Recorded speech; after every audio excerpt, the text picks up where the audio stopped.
A jolt of electricity, getting those people once again reinvigorated. Not that they had lost any of their spirit, but obviously when you find so many bodies, to find 5 alive has sent a tremendous thrill, albeit over the fact that there are so many yet to be found.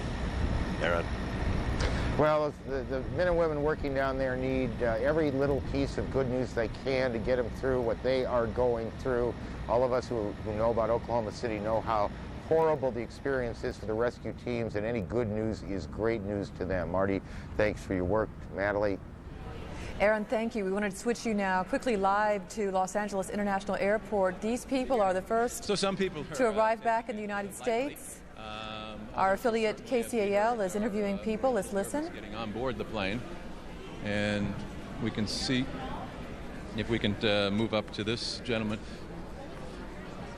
Ms. Piazza, can we speak with us for just for a moment? Sure. Were you a little nervous getting on this plane? No, not at all. Why not? Security is very tight all over the world, I guess, or North America. Was there a lot of security in Calgary? Yes, there was. Yes, there was. What were your thoughts when you didn't know why you were being diverted, correct? No, not at first, not until we landed. Yes. I didn't believe it quite. Yes. Hard to believe. Let me see. Landed, going through customs. They made us go through customs. Yes, the volunteers were letting us know. Are you happy that it worked out that way? I mean, do you think that was a good plan? What happened? To divert flights? Yeah, sure, Protect the airways. Protect the airways over. What's your name? My name's Sam Piazza. Okay. People having different reactions, and certainly not nervous this, about... of course, live coverage. We'll continue to listen as this reporter live there at the gate where people are coming off this Italia jet are talking with reporters there about their experience. They have been in Canada for 2 days. As you heard that passenger say, they were told that the plane was being diverted 2 days ago. They didn't know why until they landed, and he could not believe it when he landed and was told what was happening in the United States. Thousands more passengers will be arriving back today and in the next few days as the airspace opens in this country. 150 flights had been diverted from Los Angeles International. They are due back over the next few days. We don't know how many people exactly will be coming back at that airport, and we still do not know if planes are outbound there at Los Angeles International. Miles O'Brien, our correspondent, who's been checking on airports that are reopening today, was saying that planes had not begun to take off there. You see the airplane that has arrived from Calgary today, an Alitalia plane, bringing very relieved Americans back home. The two that we heard interviewed saying they were not afraid at all to fly. They were just so relieved to be back home. And we'll still be checking other airports to see which ones will be opening today and which ones will still be staying closed as well. From around the world, there have been signs of solidarity with Americans. As you know, many outpouring of thoughts and prayers and symbolisms to show support for what people in this country have been going through. One came today at the Queen of England's official residence. Libby Weiner with Independent Television News has more now on a break from tradition in London. The changing of the guard, a pageant normally performed mainly for tourists, was today transformed into a show of support for Britain's most important political ally. The American ambassador to London, William Farish, had been invited to attend the ceremony with the Duke of York. And in an unprecedented move, it was his country's anthem that was played first.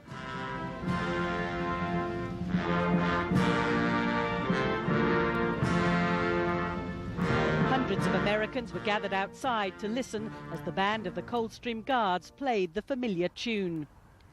They then stood in silence as a mark of respect to the many thousands killed. The ambassador, who will meet the Queen tonight, was said to be deeply moved by her decision to hold this special ceremony today. Many visitors were also touched. The ceremony today is a powerful symbol of Britain's support for America.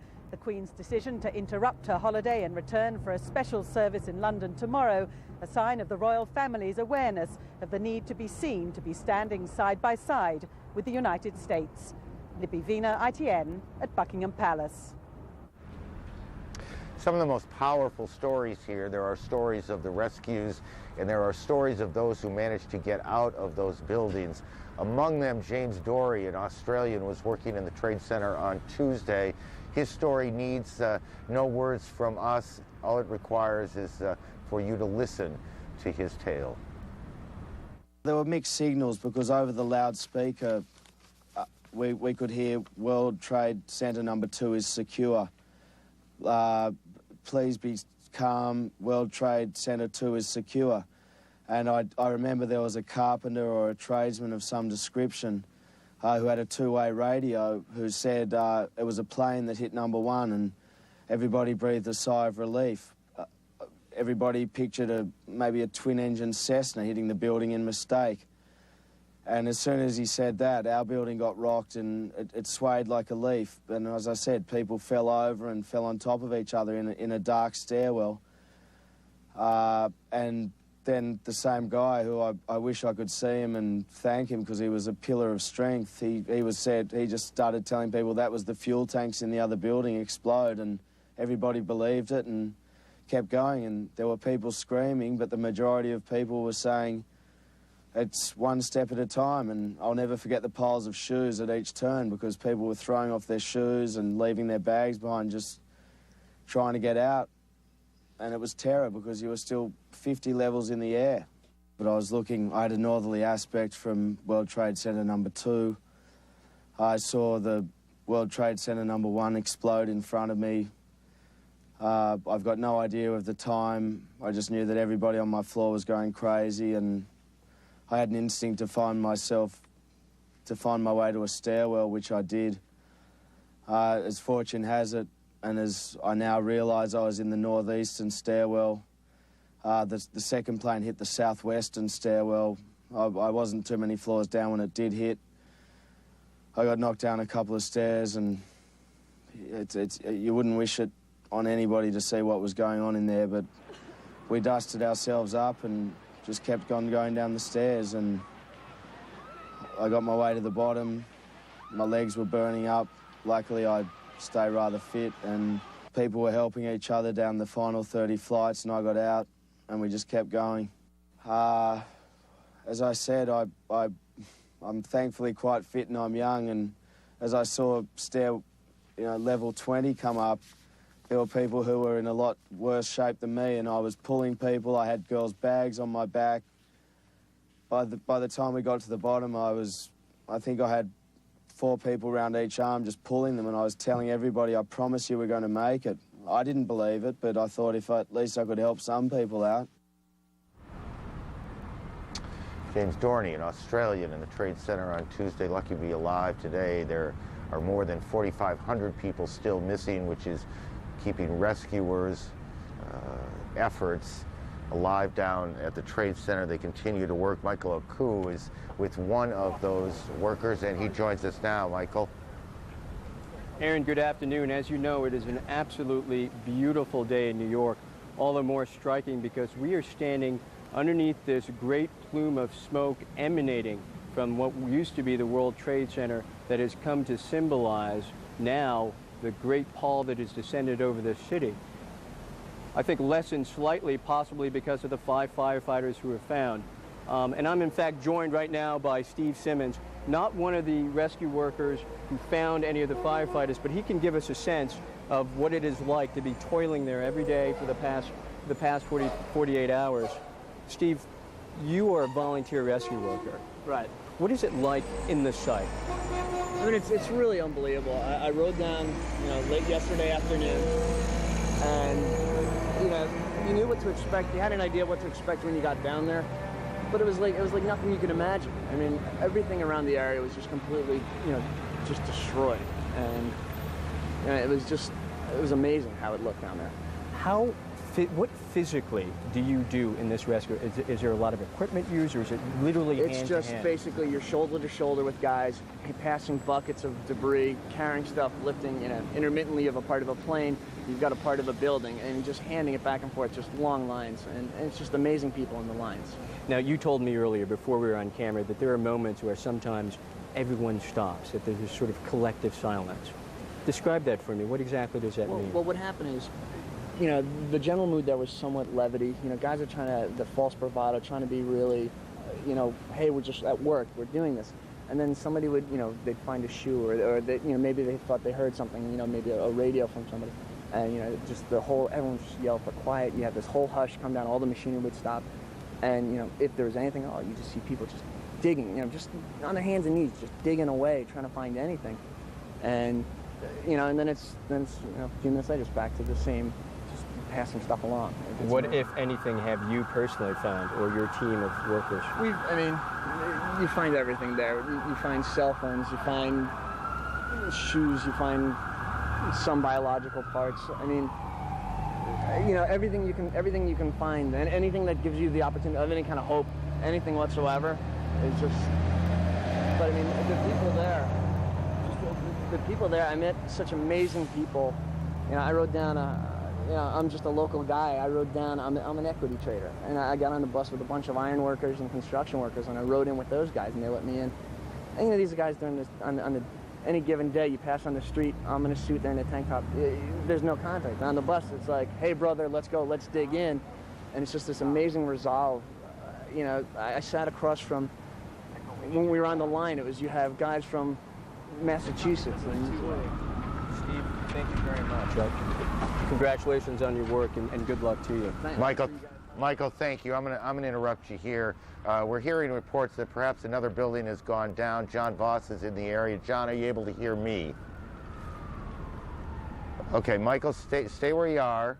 Okay, don't go away. We're trying to establish contact with John. John Voss, are you able to hear me? It's Aaron. Okay, we'll continue.